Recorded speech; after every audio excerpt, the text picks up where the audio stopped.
शापित कथाएं। मेरा नाम राजीव है और मैं आज आपको जो घटना बताने जा रहा हूँ वो मेरे साथ पिछली होली में घटी एक खौफनाक घटना है।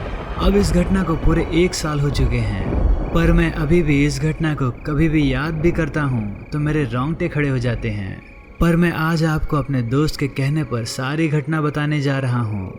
पिछली होली में मेरी उम्र 20 वर्ष की थी। उस दिन मैं अपने 4-5 दोस्तों के साथ सुबह 9 बजे से ही होली खेलने के निकल गया था, क्योंकि मुझे और मेरे दोस्तों को होली बहुत पसंद है। वैसे मुझे पता है कि अब आप क्या सोच रहे होंगे कि होली तो सबको ही पसंद होती है। वैसे ही हम सबको भी होली बहुत पसंद है, इसलिए हम सारे दोस्त उस दिन सुबह 9 बजे से ही होली खेलने को निकल गए थे। और हमारा उस दिन का यही प्लान था कि होली के दिन कोई भी इंसान हो बचना नहीं चाहिए जिसको हमने रंग न लगाया हो। और कुछ हमने ऐसा ही किया। हमने अपने मोहल्ले में जब सबको रंग लगा दिया तब हमने सोचा कि अब दूसरे मोहल्ले में जाकर सबको रंग लगाते हैं। फिर उसके बाद हम सब तुरंत अपनी बाइक पर बैठे और तुरंत दूसरे मोहल्ले में पहुंच गए। वहां पहुंचकर सबसे पहले हमने उस मोहल्ले में रह रहे अपने दोस्तों को ढूंढा। फिर उसके बाद उन सब के साथ निकल गए उनके पूरे मोहल्ले को रंग लगाते हुए। जब हम मोहल्ले के एकदम आखिरी में पहुंचे तो हमने देखा कि उस तरफ तो एक अलग ही होली चल रही है, यानी उस तरफ के लड़के एक दूसरे के कपड़े फाड़ रहे थे। पता नहीं उस समय मेरे दोस्तों को क्या हुआ था कि वो सब भी उनके साथ ही घुस गए और एक दूसरे के कपड़े फाड़ने लगे।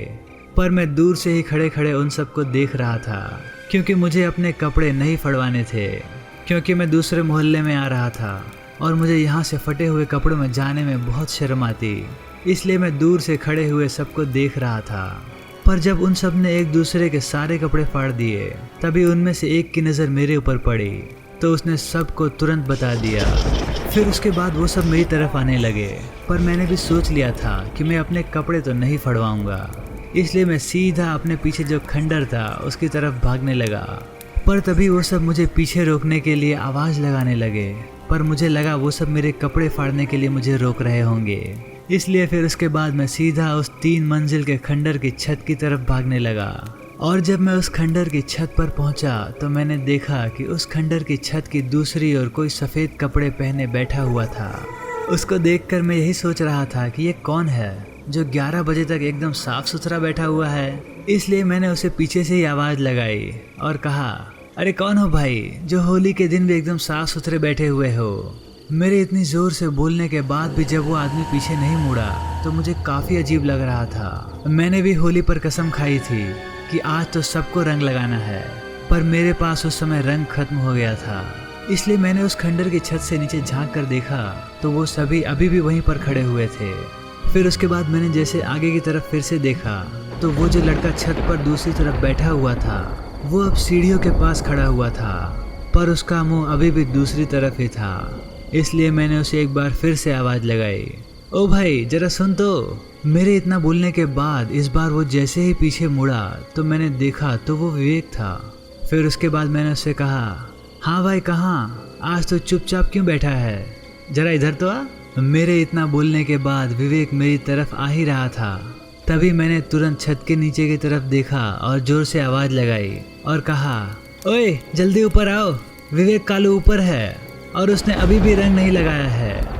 मैंने विवेक कालू इसलिए कहा था क्योंकि सभी उसे कालू बोला करते थे, पर मेरे इतना कहते ही जैसे उन सब के होश ही उड़ गए। पर तभी नीचे से ही एक लड़के ने कहा, राजीव तुरंत वहाँ से भाग। मैंने जैसे ही ये सुना तो मुझे बड़ा अजीब लगा, पर मैंने फिर कहा, अरे क्या हुआ। फिर नीचे से उस लड़के ने कहा, अबे विवेक कालू तो 1 महीने पहले ही मर चुका है। मैंने जैसे ही उसके मुंह से इतना सुना तो जैसे मेरा खून जम सा गया हो।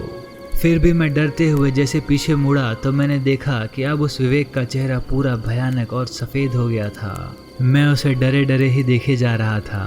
तभी विवेक मेरी तरफ आगे बढ़ा और जैसे जैसे मेरी ओर आगे बढ़ रहा था वैसे वैसे मेरे दिल की धड़कन भी तेज़ होती जा रही थी।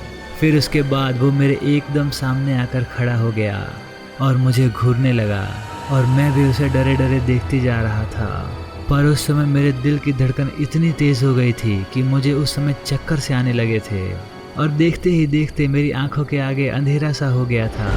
और फिर जब मेरी आंख खुली तो मुझे मेरे साथ के सभी लड़कियों ने घेर कर रखा था और उन सब ने मुझे उठाकर खंडर के नीचे लेकर आए थे। फिर उसके बाद मैंने उन्हें सारी बात बताई, तो फिर उन्होंने मुझे बताया कि मैं छत पर ही बेहोश हो गया था।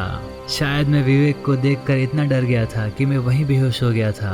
पर वैसे अब इस बात को पूरे 1 साल हो चुके हैं, पर अभी भी जब मैं उस घटना को याद करता हूँ तो मेरी रूह कांप जाती है। दोस्तों, आपको ये कहानी कैसी लगी हमें कमेंट में बताइए। अगर आपको हमारी वीडियो पसंद आई हो तो हमारे चैनल को सब्सक्राइब कर लीजिए। धन्यवाद।